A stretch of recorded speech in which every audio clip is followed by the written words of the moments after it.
Bismillahirrahmanirrahim.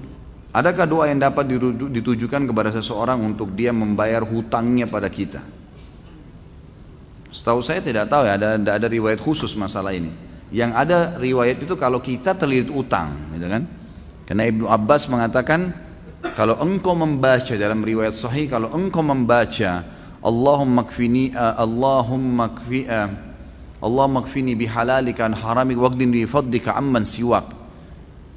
Allahumma kfini bihalalika an haramik, ya Allah cukupkanlah aku menikmati yang halalmu dan jauhkan aku dari yang haram. Waqdini bi fadlika amman siwak, dan lepaskan saya dari ketergantungan kepada selainmu, maka akan dibayarkan utangmu oleh Allah walaupun memenuhi langit. Kata Ibnu Abbas radhiyallahu anhu. Ini harus diamalkan, dan ingat kalau berdoa ikutkan dengan hadis Nabi yang lain riwayat Bukhari, ud'ullaha mukinuna bil ijabah. Berdoa sama Allah diikuti dengan keyakinan penuh Allah akan ijabah. Fa innallaha la yaqbalu ad-du'a min qalbil ghafil. Allah tidak akan pernah terima doa dari hati yang lalai. Doa ya Allah diterima enggak ya? Ragu. Atau sambil berdoa sambil ingat makanan, ingat pasangan, ingat ini, enggak bisa. Harus dengan yakin, gitu kan. Jadi kalau doa untuk buat orang lain bayar, Allah alam yang saya tahu berdoa kepada Allah bisa, itu bukan mustahil. Pernah terjadi dalam sebuah riwayat yang sahih, Umar bin Khattab pada saat mengirim pasukan di perang Qadisiyah menembus benteng-benteng Persia. Nah, pada saat itu pasukan muslimin yang masuk dari 12.000 orang pasukan ini, itu kan kalau pasukan jihad masuk dan menang, berarti lokasi yang ditembus itu menjadi harta rampasan perang. Jadi miliknya mereka, miliknya mujahid. Jumlah mereka kecil, wilayah Persia besar, gitu kan. Ini kalau dibagi ini luar biasa gitu. Maka waktu itu mereka sudah mau bagi, tapi sebelumnya minta saran Umar bin Khattab. Umar berpikir untuk apa, mujahid ini nggak butuh sebanyak ini.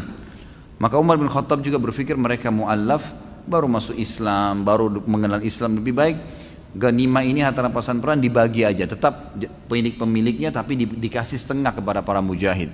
Waktu itu Bilal radhiyallahu anhu sahabat Nabi yang lain menolak. Waktu Umar bin Khattab kasih keputusan, kata Bilal, ya Amir Mukminin, jelas hukum agama kita, gitu kan? Ini dibagi untuk mujahidin. Maka Umar bin Khattab mengatakan, wahai Bilal, pikirkanlah, kalau kau mendapatkan sekian bagian dari Persia, kau mau apain tuh harta? Banyak sekali, gitu kan? Dan mereka itu orang-orang yang baru masuk Islam. Lebih baik kamu berbagi dengan dia sambil kamu ajarkan Islam. Ini pendapat Umar. Tapi Bilal tetap ngotot, nggak mau.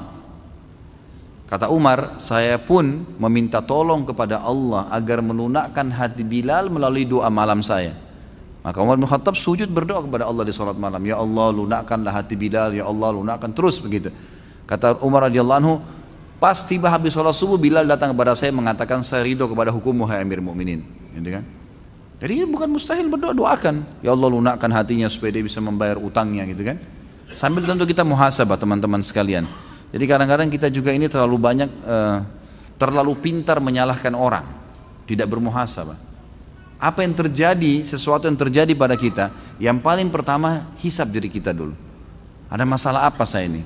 Jangan sampai orang ini gunjing karena saya pernah gunjing orang. Jangan sampai utang ini mungkin saya pernah utang sama orang saya nggak bayar. Jadi kita muhasabah dulu. Kalau kita sudah tidak temukan variabel kesalahan kita, nah baru gitu. Baru kita mungkin ini cobaan murni, bukan karena kesalahan saya. Tapi kalau kita memang dasarnya ada kesalahan dulu, mintalah kepada Allah mudah-mudahan jadi pengampunan dosa gitu.